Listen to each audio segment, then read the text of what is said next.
ఏంటంటే మార్గశిర శుక్ల త్రయోదశి రోజు ఆంజనేయ స్వామి లంకా నగరంలో సీతమ్మ వారిని దర్శించుకున్న రోజు. అందుకే హనుమద్ వ్రతం అనే పేరుతో ఆంజనేయ స్వామిని పూజించాలి.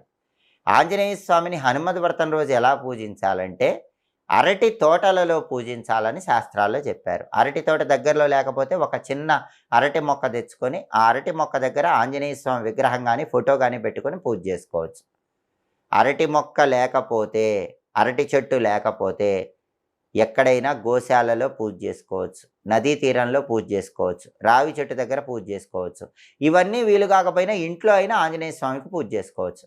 హనుమద్ వ్రతం రోజు ఆంజనేయ స్వామిని ఎలా పూజించాలి?